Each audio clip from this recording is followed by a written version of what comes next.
छोटी बहू। इसने प्रतियोगिता में नाम कब लिखवाया? यही तो मैं भी सोच रही हूँ ठाकुर जी। ए छोटू, ये तेरी बीवी ने नाम कब लिखवाया? हाँ, मुझे थोड़ी पता है, मैं पूरा टाइम घर पे थोड़ी था। तुझे कैसे नहीं पता? तेरी बीवी है ना, नाम भी लिखवा दिया और अब ये फर्स्ट प्राइज लेने के लिए यहाँ पे खड़ी भी होने वाली है। बात क्या है छोटू, कल फूड फेस्टिवल में हमने तो उसे नहीं देखा यहाँ पर। क्या घर से बनाकर भेजा था क्या कुछ? घर से बनाकर भेजने से बिक्री नहीं हो जाती है, ऐसे थोड़ी ना हो जाता है। जाना पड़ता है फूड फेस्टिवल में, स्टॉल पे खड़ा होना पड़ता है, फिर बिक्री होती है। ऐसे होने लग जाता तो हो जाता। रूल सबके लिए एक ही होता है, उसके लिए भी वही रूल था, उसके लिए कोई रूल बदला नहीं गया। अरे कल मैं भी तो आया था यहाँ पर, पूरे फूड स्टॉल देखे मैंने, घूमा फिरा, अच्छे से मेला देखा मैंने, मुझे तो कोई नहीं दिखा यहाँ पर। पोल्टू दादा, हो सकता है शायद आपने ठीक से ना देखा हो, इसलिए आपको नहीं दिखी। छोटू, तू भी तो एक बार के लिए आया था, तूने देखा उसे यहाँ पर? नहीं नहीं नहीं, मैंने तो नहीं देखा। देख छोटू, बात को मत घुमा। अगर ये तेरी बीवी है तो इसलिए बात को घुमा रहा है ना, तो दादा बोला ना, मैं नहीं जानता, मैं कोई बात नहीं घुमा रहा हूँ। छोटी भाभी चलिए।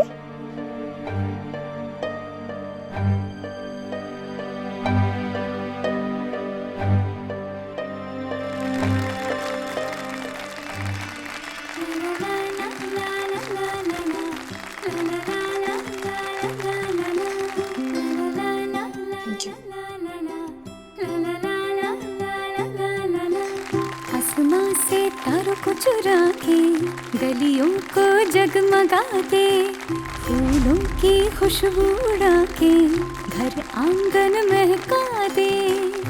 माँ, आहना ने फर्स्ट प्राइज जीत के मोहल्ले वालों के सामने हमारा सर ऊंचा कर दिया। देखो ना, फर्स्ट प्राइज मिला है उसे। मोहल्ले वालों के सामने तो सर ऊंचा कर दिया, लेकिन अब घर जाके जो खरी खोटी सुननी पड़ेगी ना, वो देख लेना।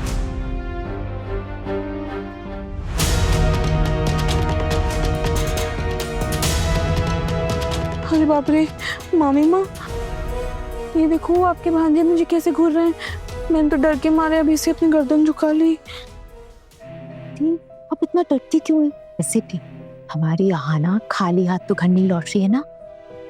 फर्स्ट प्राइज में 50,000 रुपए लेकर लौट रही। नीता तो जानती है ना मैं कमरे के पीछे क्या कुछ सहती हूँ, उसके बाद भी तू ये बोल रही है। दी, आप इतना चिंता मत करो ना, आहना ने आपके लिए आवाज उठाई है ना, और हम सब भी तो है आपके साथ। नीता, उसके बाद ही ना इनका अत्याचार मुझ पर और बढ़ गया है। अब तो बात बात पर मायके छोड़ाने की धमकी देते रहते हैं। अब तू ही बता, मैं अपनी छोटी सी बच्ची को लेकर अगर अपने मायके चली जाऊंगी तो क्या मेरे घर वाले मुझे अपनाएंगे? मैं किस परेशानी में हूँ तू नहीं समझ सकती। वैसे भी तेरे पति मेरे पति के जैसे थोड़ी ना है। कान के पास बकबक मत करो, चुपचाप कार्यक्रम देखो। वो पुरस्कार ले रही है ना, देखने दो जरा शांति से। हम बहुत खुश हैं। हमारे मोहल्ले की नई बहू आहना सेन ने आते ही मोहल्ले में फर्स्ट प्राइज जीतकर अपना परचम लहरा दिया है। इसके लिए उनको ढेर सारी बधाइयां।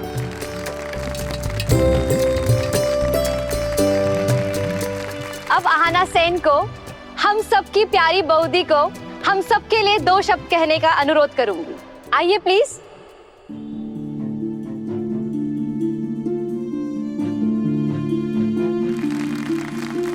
मैं सबसे पहले मेरे बुजुर्गों से माफी मांगना चाहती हूँ कि यूं मुझे उनके सामने ऐसे भेस बदलकर इस कंपटीशन में नाम लिखवाना पड़ा।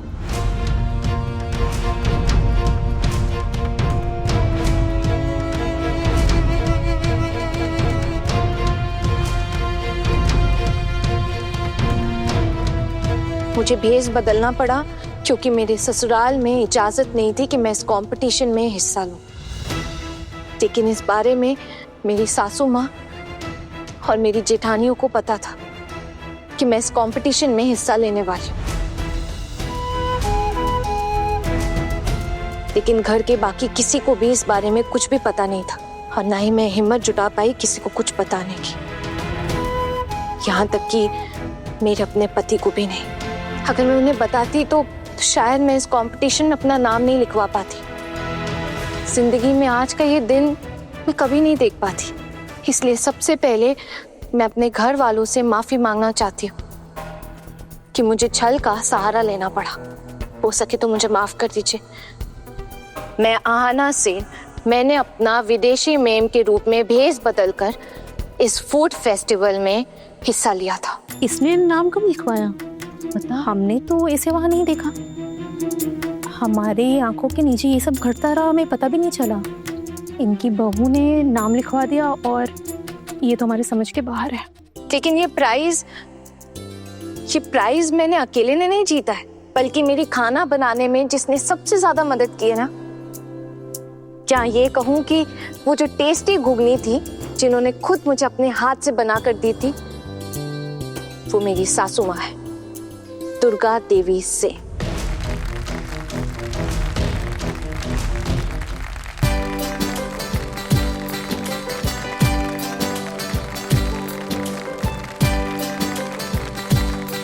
मैं स्टेज पे माँ को बुलाना चाहूंगी।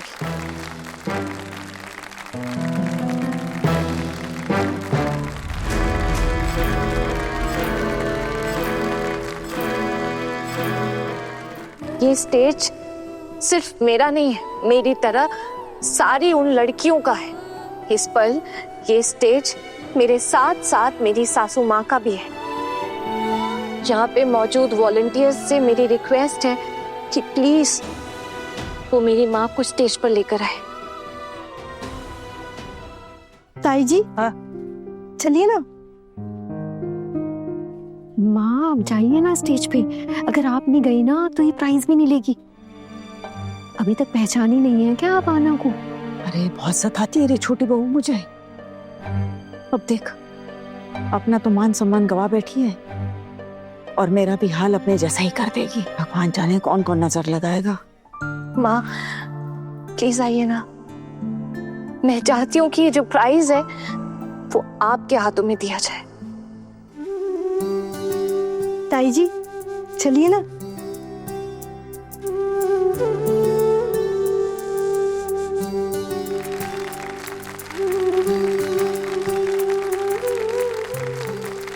प्यार की सच्ची मूरत जैसी लगती है वो हूबहू, बड़े घर की छोटी बहू,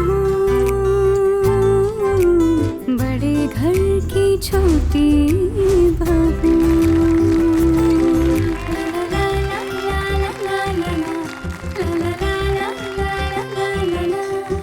ये हमारी सास बहू की जोड़ी है। ये प्राइज मैंने अकेले नहीं जीता, ना ही मेरी सासू माँ ने अकेले जीता है। ये प्राइज हमारी जोड़ी ने जीता है, वर्ल्ड की बेस्ट जोड़ी, हम सास बहू की जोड़ी।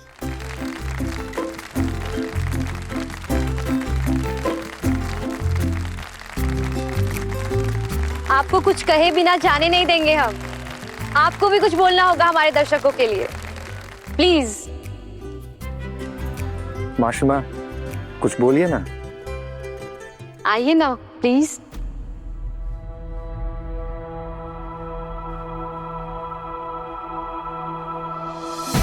पहली बार माइक पे बोल रही हूँ तो डर लग रहा है। माइक पे बोलने की आदत नहीं है, लेकिन आज एक बात मैं आप लोगों के सामने जरूर कहना चाहूंगी। अब तक मेरा जीवन ऐसा ही बेकार जा रहा था। अब इस उम्र में अचानक जीवन का मतलब ढूंढ पा रही हूँ। ये सिर्फ मेरी छोटी बहू की वजह से है। मेरी छोटी बहू हमारे घर में सूरज की रोशनी की तरह है। ये जितनी ज्यादा रोशनी हम पर डालेगी, हम उतने ही सदा बाहर रहेंगे।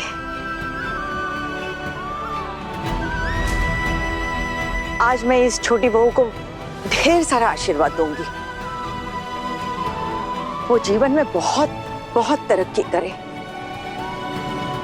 इतनी तरक्की करे कि इसे कभी किसी के आगे सर झुकाने की नौबत ना आए।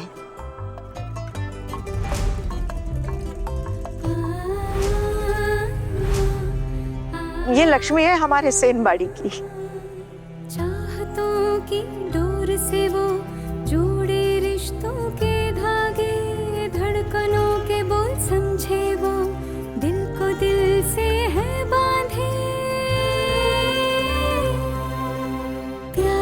सच्ची मूरत जैसी लगती है वो हूबहू, बड़े घर की छोटी बहू, बड़े घर की छोटी बहू।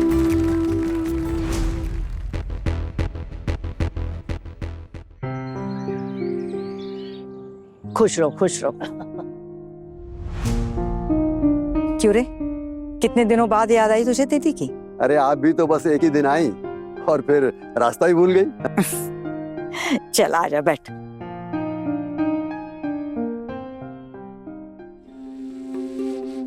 आपकी दीदी कब रोज रोज अपने मायके आई थी, और आपने भी तो इतने सालों तक भाभी की कभी कोई खबर नहीं ली।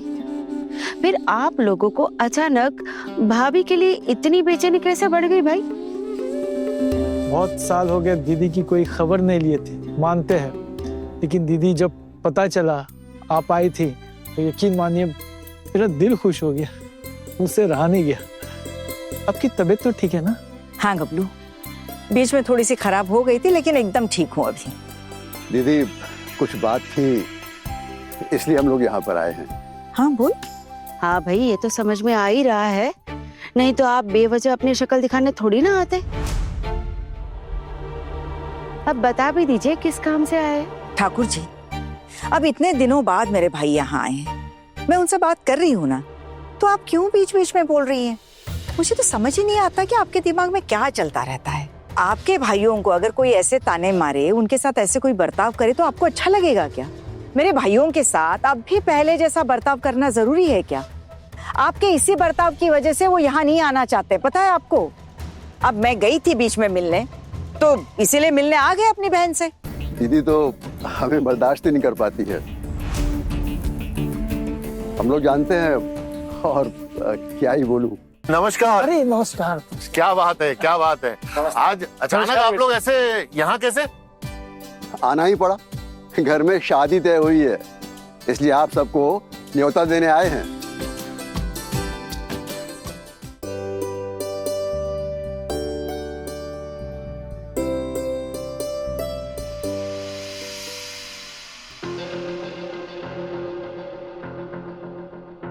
इतनी सारी मिठाइयाँ कहाँ से आई?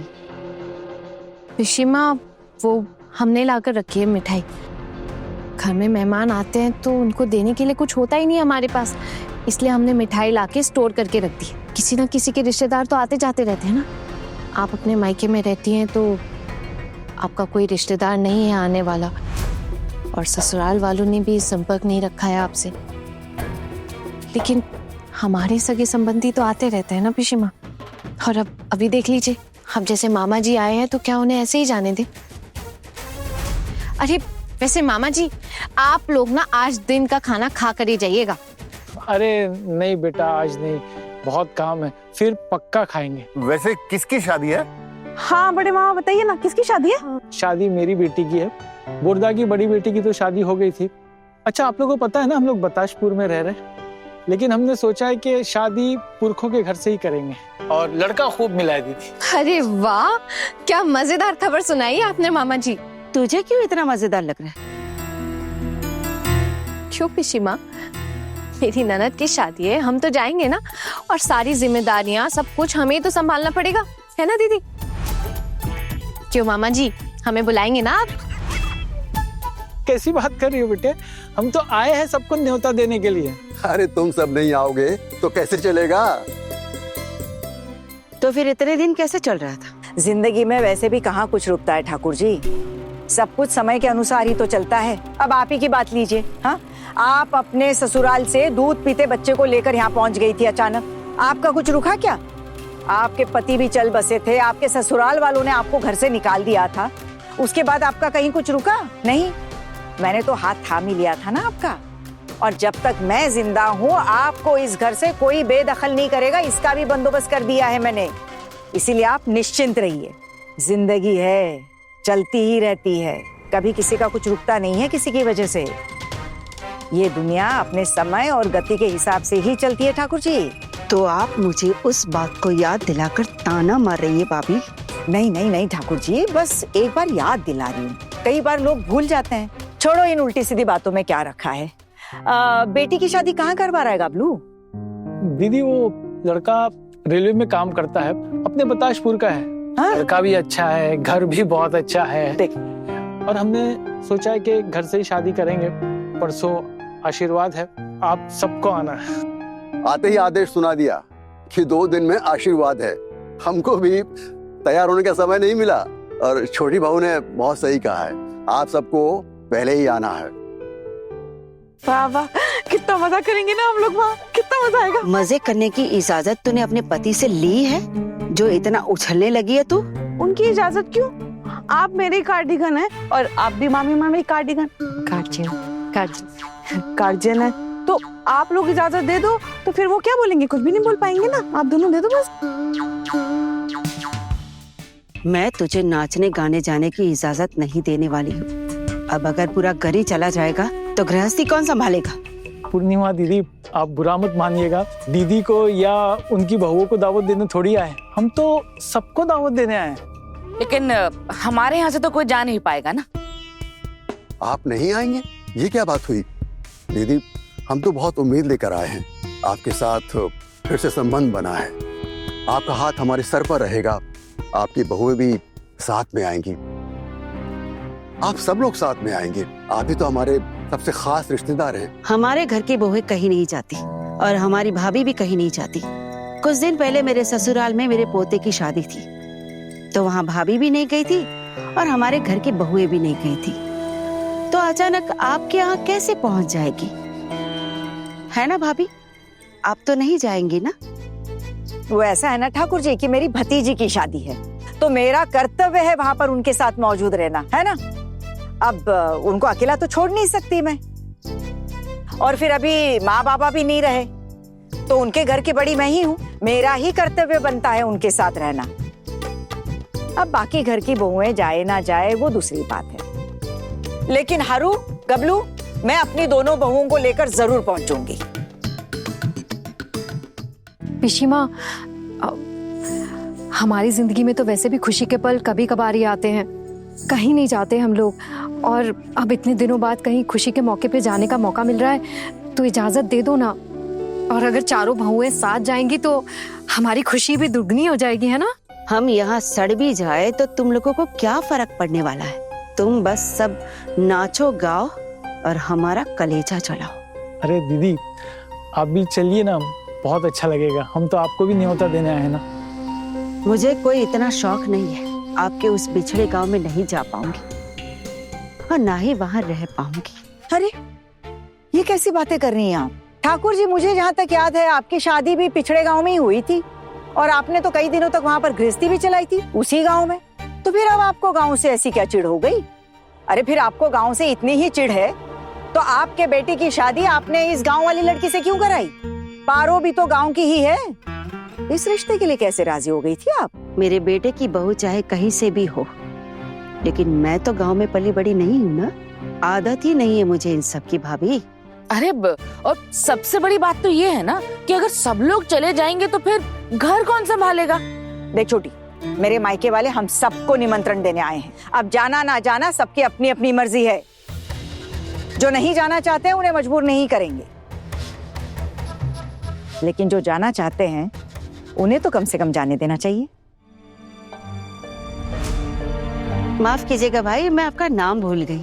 वो क्या है ना कि इतने सालों तक आप कभी संपर्क में नहीं रहे ना, इसीलिए याद नहीं रहा। वैसे तो मुझे गबलू बोलते हैं, लेकिन भालू नाम मतलब कागज पत्तर में दुलाल। तो आप अपनी बेटी की शादी करवा रहे हैं ना, तो बहुत अच्छी बात है।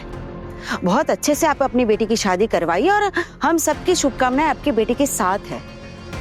लेकिन वो क्या है ना, मेरे बेटे की मर्जी के बिना मेरी बहू कहीं नहीं जाएगी। अरे आपके बेटे को भी तो शादी में आना है दीदी। बेटे की बीवी बच्चा सब आएंगे, कितनी खुशी का मौका है। सब लोग साथ में आएंगे, मस्ती धमाल करेंगे, तभी तो मजा आएगा। अब हम सब लोग एक साथ तो कैसे आ पाएंगे? अब घर भी देखना पड़ता है, इतना बड़ा परिवार है, ताला लगा के तो आ नहीं सकते ना। लेकिन चाचा जी, घर के जो लोग जा सकते हैं वो तो जाएंगे ही ना। इतने दिनों के बाद घर में खुशी का कार्यक्रम है। सोचा था सब मिलकर मस्ती धमाल करेंगे, लेकिन लगता है कि ये सब हमारी किस्मत में ही नहीं है। तुम लोग अपनी दीदी को बुलाने आए हो ना, तुम्हारी दीदी जरूर आएगी, इतना कह दिया है मैंने। अब बाकी लोग जाए ना जाए ये उनकी अपनी मर्जी है। मैं अपने बेटों को जरूर कह सकती हूँ आने के लिए। कौन तो आएगा। अब छोटू का पता नहीं, दफ्तर में काम करता है, छुट्टी मिले ना मिले, काम बहुत होता है। एक अब तू चिंता मत कर, मैं अपनी भतीजी की शादी में अपने बहुओं को लेकर तो जरूर मौजूद रहूंगी। अब माँ ने कह दिया तो सारी टेंशन खत्म हो गई हमारी। हम तो जाएंगे। माँ, मेज दीदी और शोना दीदी भी चलेंगी ना हमारे साथ शादी में?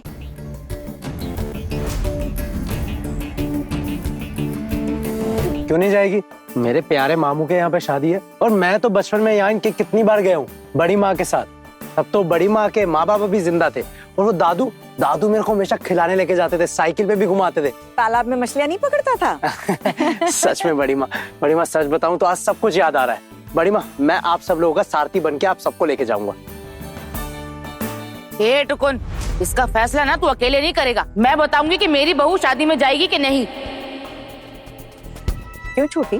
ठाकुर जी ने तो कहा कि उनके बेटे की इजाजत के बिना उनकी बहू नहीं जा सकती।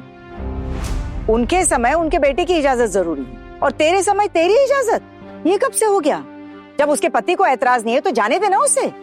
ऐसा है दीदी कि ये ना मेरी बहू है, मेरा भी हक है इस पर। अगर मेरी बहू बिगड़ जाती है तो फिर झेलना तो मुझे ही पड़ेगा ना। आप सिर्फ अपनी बहुओं का सोचिए, मेरी बहू का सोचकर पसीना बहाने की कोई जरूरत नहीं।